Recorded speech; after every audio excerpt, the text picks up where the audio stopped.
여러분 여기서 기억하셔야 됩니다. 많은 분들이 내가 성령 충만함을 받았다, 내가 성령의 권능을 받았다, 내가 성령의 은사를 받았다고 하면서 언제나 자신을 높이시는 분들이 있어요.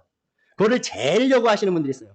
나 이렇게 하나님과 가까워, 내가 이런 계시를 받았어, 내가 이런 꿈을 꾸었어, 내가 이렇게 방언을 할 수 있어 하면서 자랑하려고 하시죠. 여러분 아셔야 될 게 뭐냐면요, 그런 분들은 지금 성령으로 충만한 게 아니에요.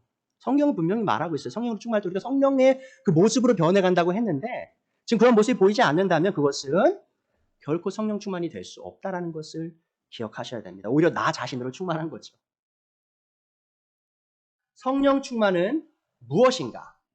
많은 분들이요, 이 성령 충만이 구원받는 것인가라고 착각하시는 분들이 있어요. 쉽게 예를 드리면 어떤 분들은 성령 충만이 성령의 인치심 혹은 성령의 날인을 받는 것이라고 착각하세요. 사실 에베소서 1장 13절에 보시면 나오죠. 여러분도 그리스도 안에서 진리의 말씀, 곧 여러분을 구원하는 복음을 듣고서, 자 그때 그리스도를 믿죠. 구원을 받을 때 예수님을 믿음으로 구원받죠. 자 그때 무슨 일이 일어나죠? 바로 약속하신 성령의 날인, 혹은 개역개정에서는 성령의 인치심을 받았습니다라고 나와요. 여러분이 생각하시는 게 뭐냐면요, 성령님을 충만을 받는 것은요, 사실 구원받을 때 이 성령의 인치심을 받는 것과 조금 다른 개념입니다. 그러니까 성령의 충만은요, 물론 구원 받을 때 일어납니다. 성령 충만을. 하지만 성령 충만을 구원을 받고 난 후에 그 성도가 계속해서 매일매일 경험할 수 있는 것이라는 걸 기억해 주세요. 또 더 나아가서요, 어떤 분들은 이 성령 충만이 성령 침례와 같다라고 생각을 하세요. 혹은 뭐 성령 세례라고 그동안 배우실 수도 있는데, 이 성령 침례는 한 성령님을 통해 침례를 받은 성도들이 교회의 한 몸이 되는 것을 의미합니다. 그러니까 우리가 사실은 침례교회잖아요. 저희가 침례탕이 있는데, 이 침례를 받을 때 이제 물속에 확 들어가잖아요. 그리고 나오죠. 그게 뭘 의미하는 거냐면요, 우리가 그리스도 안에서 죽었고, 그리스도의 죽음과 함께 죽었고, 그리스도의 부활과 함께 다시 살아났다는 것을 의미하는 거예요. 그런데 모든 믿는 성도들이요, 예수님을 받아들일 때 무슨 일이 일어나냐? 바로 성령으로 침례를 받는 일이 일어납니다. 자, 고린도전서 12장 13절이죠. 우리는 유대 사람들인지 그리스 사람이든지 종이든지 자유인이든지 모두 한 성령으로 침례를 받아서 한 몸이 되었고, 또 모두 한 성령을 마시게 되었습니다. 그러니까 성령 침례는요, 믿는 모든 사람이 구원받는 그 즉시 경험하는 일이에요. 왜 그러냐? 이 침례를 통하여 무슨 일이 일어나냐면요, 우리가 서로 다 각각 다른 종류의 사람들이잖아요. 각기 다른 배경을 갖고 있고, 교육 수준을 갖고 있고, 다른 직업을 갖고 있지만, 그러함에도 이 성령 침례를 통하여 한 몸으로서 이 교회 안에 들어오게 되는 것이라는 것이죠. 자, 그리고 그렇게 성령 침례를 받은 사람이 물 침례 있죠. 수 침례를 받음을 통해서 내가 정말 이 교회의 한 몸이 되었음을 공적으로 선포하는 것이 바로 수 세례 혹은 수 침례의 의미이기도 합니다. 근데 기억하셔야 되는 게 뭐냐면요, 이 성령 침례는 성령 충만이 아니에요. 왜냐하면 성령 침례는 구원받는 그 순간에만 일어나기 때문입니다. 자, 이해할 수 있으시겠죠? 자, 그러면 이 성령 충만에 대해서 이 에베소서를 통해 좀 더 배울 필요가 있습니다. 왜 그러냐? 여러분, 우리가 성령 충만하십시오라는 설교나 그런 가르침이 굉장히 팽배하죠. 근데 참 흥미롭게도요, 신약 성경 전체를 보시면요, 성령으로 충만하라는 명령이 단 한 번밖에 안 나옵니다. 어디서 나오냐? 바로 오늘 공부했던, 우리가 읽었던 에베소서 5장 18절. 단 한 번밖에 안 나와요, 이 명령이. 자, 그렇다면 그것은 바로 우리가 이 성령으로 충만하라는 말씀을, 이 명령을요, 에베소서 편지 안에서 그 문맥을 통해 이해해야 함을 기억하셔야 된다는 것이죠. 이 바울은요, 에베소서에서 반복적으로 이 충만함이라는 이 단어를 사용합니다. 자, 그리고 이 표현은요, 모두 삼위일체 하나님과 깊은 연관을 갖고 있어요. 에베소 1장 23절에 나오죠. 교회는 그리스도의 몸이요, 만물 안에서 만물을 충만케 하시는 분의 충만함입니다. 자, 보세요, 여러분. 그리스도는요, 만물에 충만하신 분이세요. 자, 근데 무엇을 통해서 만물에 충만하시냐? 바로 자신의 몸인 교회를 통하여. 그러니까 그리스도께서 이미 교회 안에, 교회는 뭐죠? 이 건물인가요? 아니죠. 바로 구원받은 성도들의 모임이죠. 그 성도들 사이에 그리스도께서 이미 충만하게 거하시는 거예요. 그래서 이 땅에 교회가 있기 때문에 그리스도께서 이 땅을 다 가득 채우시는 충만함심으로 존재하신다는 것을 기억하셔야 됩니다. 또 더 나아가서 에베소 3장 19절에 나오죠. 지식을 초월하는 그리스도의 사랑을 알게 되기를 빕니다. 자, 바울 사도가 에베소 성도들을 위해 기도하는 거예요. 그리하여 하나님의 온갖 충만하심으로 여러분이 충만하여지기를 바랍니다. 또 충만에 대해서 얘기하죠. 이번에 누구에 대한 충만이죠? 바로 하나님 아버지의 충만하심이에요. 자, 지금 바울은요, 에베소 교회가 하나님의 온갖 충만하심으로 충만하게 해달라고 기도하고 있습니다. 자, 그리스도의 충만하심에 대해서 배웠죠? 또 아버지의 충만하심에 대해서 말하고 있어요. 자, 에베소서 4장 13절입니다. 그리하여 우리 모두가 하나님의 아들을 믿는 일과 아는 일에 하나가 되고 온전한 사람이 되어서 그리스도의 충만하심의 경지에까지 다다르게 됩니다. 자, 여기서는 지금 바울사도가 뭘 얘기하는 거냐면 이 신앙생활의 목표, 목적이에요. 골이죠, 골. 뭐냐면 우리가 이 그리스도의 충만하심의 경지에 다다르는 것이 바로 그리스도인의 삶의 목적이라는 것이죠. 자, 지금 계속해서 바울사도가 에베소서에서요, 이 그리스도의 충만하심, 아버지의 충만하심에 대해서 얘기를 하고 있다라는 겁니다. 그리고 나서 얘기하는 거예요. 자, 성령으로 충만함을 받으라. 자, 그러면요, 여기서 우리가 이해할 수 있는 바는 뭐냐? 이 바울의 성령으로 충만함을 받으라는 명령은 성도들이 성령님의 인도를 받아 점점 더 아버지의 충만하심과 아들의 충만하심을 경험하는 거예요. 그러니까 여러분들이 착각하시면 안 되는 게 뭐냐면 내가 성령으로 충만한 것이 아버지 하나님과 아들 하나님과 따로 떨어져서 성령님만 충만함을 받는 게 아니라는 것이죠. 내가 성령님으로 충만함을 받으면 어떤 일이 일어나느냐? 내가 아버지를 더 닮아가는 거예요. 왜냐면 아버지로 충만하니까.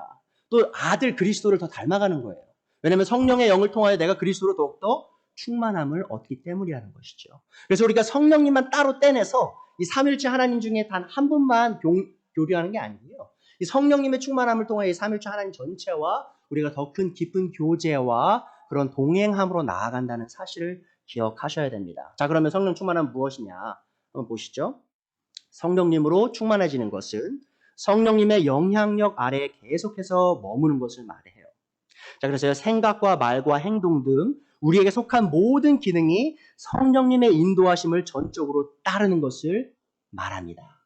그래서 성령님을 통하여 우리의 모든 기능들이요, 다 이 그분의 영향력 아래 들어와서 우리가 삼위일체 하나님과 한 걸음 한 걸음 동행하는 일이 바로 성령님으로 충만함을 받는 일이라는 것을 기억하셔야 됩니다. 근데 중요한 사실 있죠. 여기서 바울 사도가 사용하는 동사가요, 수동태입니다. 성령 충만을 받으라라고 하잖아요. 이것은 우리 스스로를 성령님의 인도하심에 내어드려야 함을 의미하는 거예요.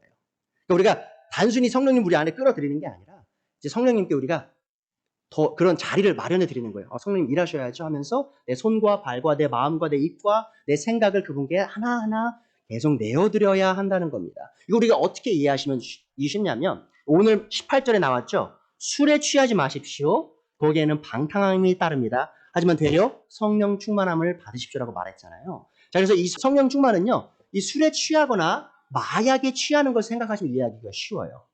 자, 여러분, 술을 우리가 한 잔 마시고 두 잔 마시면 별로 못 느끼잖아요. 내가 이 술의 영향력 아래에 있는지.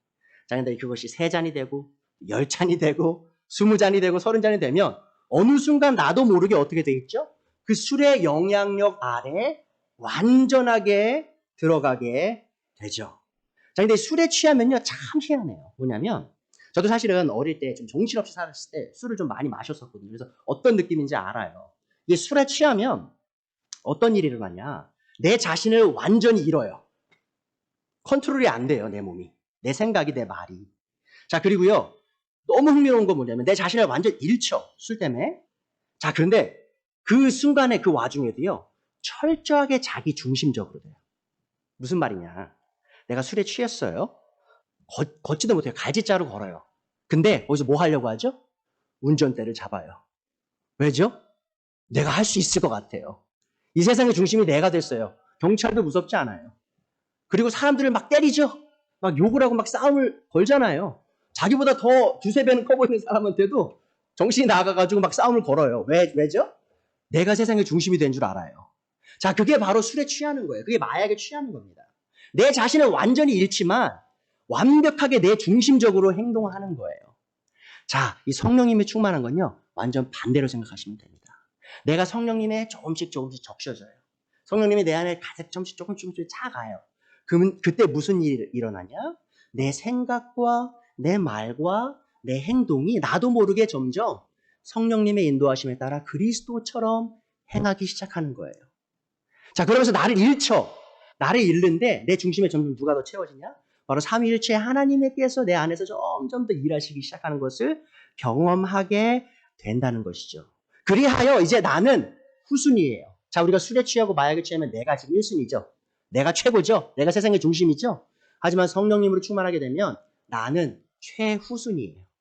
항상 하나님이 가장 먼저 그 안에 있고요. 그리고 남들이 나보다 앞서가게 된다라는 것이죠. 여러분 여기서 기억하셔야 됩니다. 많은 분들이 내가 성령 충만함을 받았다. 내가 성령의 권능을 받았다. 내가 성령의 은사를 받았다고 하면서 언제나 자신을 높이시는 분들이 있어요. 그거를 재려고 하시는 분들이 있어요. 나 이렇게 하나님과 가까워. 내가 이런 계시를 받았어. 내가 이런 꿈을 꾸었어. 내가 이렇게 방언을 할 수 있어 하면서 자랑하려고 하시죠. 여러분 아셔야 될 게 뭐냐면요. 그런 분들은 지금 성령으로 충만한 게 아니에요. 성경은 분명히 말하고 있어요. 성령으로 충만할 때 우리가 성령의 그 모습으로 변해간다고 했는데 지금 그런 모습이 보이지 않는다면 그것은 결코 성령 충만이 될 수 없다라는 것을 기억하셔야 됩니다. 오히려 나 자신으로 충만한 거죠. 그것은. 자, 여러분 이 성령 충만은요. 언제나 이 믿음의 공동체 안에서 일어난다는 사실 또한 기억하셨으면 좋겠어요. 무슨 말이냐. 우리가 사실은 개인주의적인 사회에 살고 있잖아요. 한국이 전통적으로 개인주의적이진 않았지만 사실 크게 많이 변했죠. 개인주의적인 그런 생각과 철학으로. 사실 교회 내에서도요. 많은 분들이 공동체보다 나 자신을 생각하는 경우가 굉장히 많아요. 내가 복을 얻고 내가 은혜를 얻으면 됐지 남들이 어떻게든 뭔 상관이랴. 자, 근데 여기서 성령으로 충만함을 받으라라는 이 바울의 명령은요. 복수 동사예요. 무슨 말이냐면요. 바울이 너네가 개인적으로 성령 충만을 받으라라고 말하는 것이 아니고요. 이 공동체가 다 함께 이 성령의 충만함을 경험해라라고 말씀하고 있다라는 것을 기억하셔야 됩니다. 자, 왜 그렇죠? 바로 이 교회가 성전이잖아요. 무슨 성전입니까? 그리스도의 영께서 거하는 성령께서 거하는 성전이에요. 이미 그리스도께서 충만하게 이 교회 안에 계시거든요. 근데 그것을 그리스도의 그 영향을 더 크게 받는 게 성령님의 충만함을 얻는 거기 때문에 항상 공동체와 함께 이 성령 충만이 가능할 수 있음을 그것이 정말 바르게 열매를 맺을 수 있음을 기억하셔야 됩니다. 그래서 너무 흥미롭게도 제가 좀 이따 배우겠지만 이 성령 충만의 결과가 있잖아요. 항상 이 공동체 안에서 일어남을 우리가 볼 수 있다는 거죠. 자, 그래서 저희가 지금까지 성령 충만이 무엇인지 배웠습니다. 좀 이해가 되시죠? 성령 충만은요, 우리가 그냥 알고 있는 사람이 미치는 게 아니에요. 막 왈왈왈 짖고, 막 미쳐가지고 뒹굴뒹굴 굴고, 접신해가지고 막 그게 성령 충만이 아니고요. 성령 충만은 그리스도로, 하나님 아버지로, 성령으로 가득 차서 그분이 우리의 삶의 중심이 되면서 한 걸음 한 걸음 걸어가는 것이 성령 충만의 삶임을 기억하셨으면 좋겠습니다.